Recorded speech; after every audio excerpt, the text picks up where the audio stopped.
بسم اللہ الرحمن الرحیم۔ معزز سامعین، السلام علیکم ورحمۃ اللہ وبرکاتہ۔ اس حصے میں ہم ذکر سنیں گے کہ کس طرح سے حضرت ابراہیم علیہ السلام نے اپنی قوم کو مکمل دلائل کے ساتھ تبلیغ کی۔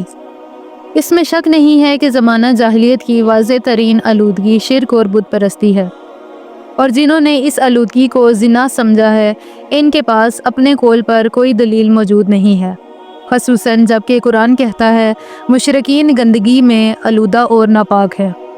اس ملامت کے بعد جو حضرت ابراہیم علیہ السلام بتوں کی کرتے تھے، اور اس دعوت کے بعد جو آپ نے عازر کو بت پرستی کو ترک کرنے کے لیے کی تھی، یہاں خدا ابراہیم علیہ السلام کے بت پرستوں کے مختلف گروہوں کے ساتھ مقابلے کی طرف اشارہ کرتے ہوئے کہتا ہے کہ یہی اصل توحید ہے۔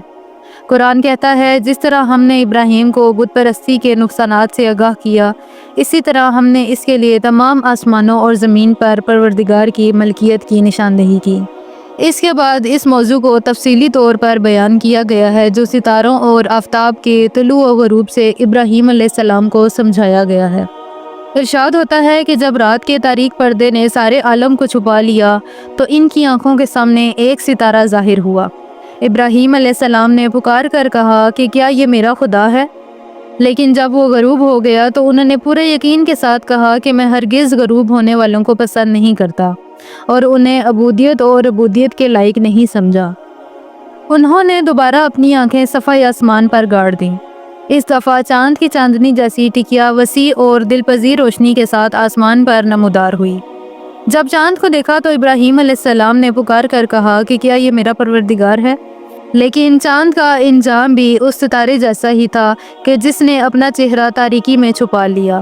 تو حقیقت کے متلاشی حضرت ابراہیم علیہ السلام نے کہا کہ اگر میرا پروردگار مجھے اپنی طرف سے رہنمائی نہ کرے تو یقیناً میں گمراہوں کی صف میں کھڑا ہو جاؤں گا۔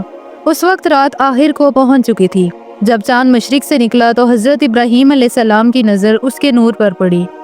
آپ نے کہا کہ کیا یہ میرا خدا ہے جو سب سے بڑا ہے اور سب سے زیادہ روشن ہے؟ اور آفتاب کی شب کے منہ میں چلے جانے سے حضرت ابراہیم علیہ السلام نے اپنی آخری بات کہی، اے گروہ قوم، میں تمام بناوٹی معبودوں سے جنہیں تم نے خدا کا شریک قرار دیا ہے بری طرح سے بیزار ہوں۔ اب جب کہ میں نے سمجھ لیا ہے کہ ایک ایسا خدا ہے کہ جو اس سارے نظام کو چلا رہا ہے، جو ہر چیز پر قادر و حاکم ہے، تو میں تو اپنا رخ ایسی ذات کی طرف کرتا ہوں کہ جس نے آسمانوں اور زمین کو پیدا کیا ہے، اور اس عقیدے میں کم سے کم شرک کو بھی راہ نہیں دیتا۔ میں تو موحد خالص ہوں اور مشرکین میں سے نہیں ہوں۔ قرآن دعوت حضرت ابراہیم علیہ السلام کو اس طرح سے بیان کرتا ہے کہ ہم نے ابراہیم کو بھیجا جب اس نے اپنی قوم سے کہا کہ خدائے واحد کی پرستش کرو اور اس کے لیے تقوی اختیار کرو، کیونکہ اگر تم جان لو تو یہ تمہارے لیے بہتر ہے۔ اس کے بعد حضرت ابراہیم علیہ السلام دلائل بت پرستی کا باطل ہونا ثابت کرتے ہیں۔ آپ نے اس دعویٰ کو مختلف دلائل سے ثابت کیا ہے۔ پہلی بات انہوں نے فرمائی کہ تم خدا سے منحرف ہو کے بتوں کی عبادت کرتے ہو، حالانکہ یہ بت بے روح مجسمے ہیں، نہ یہ صاحب ارادہ ہیں، نہ صاحب عقل، اور نہ ہی صاحب شعور، وہ ان تمام اوصاف سے محروم ہیں۔ اس کے بعد ابراہیم علیہ السلام آگے بڑھتے ہیں اور فرماتے ہیں کہ صرف ان بتوں کی وضع سے ہی ثابت نہیں کرتی کہ یہ معبود نہیں ہے، بلکہ تم بھی جانتے ہو کہ جھوٹی باتیں کرتے ہو اور تم ان کو معبود کہتے ہو۔ تمہارے پاس اس جھوٹ کو ثابت کرنے کی کیا دلیل ہے؟ اس کے بعد حضرت ابراہیم علیہ السلام تیسری دلیل دیتے ہیں کہ اگر تم ان بتوں کو پوجتے ہو یا دوسرے جہان میں فائدے کے لیے استعمال کرتے ہو تو دونوں صورتوں میں تمہارا یہ خیال باطل ہے، کیونکہ تم خدا کے علاوہ جن کی پرستش کرتے ہو وہ نہ تو تمہیں رزق دے سکتے ہیں اور نہ ہی آخرت کے عذاب سے بچا سکتے ہیں۔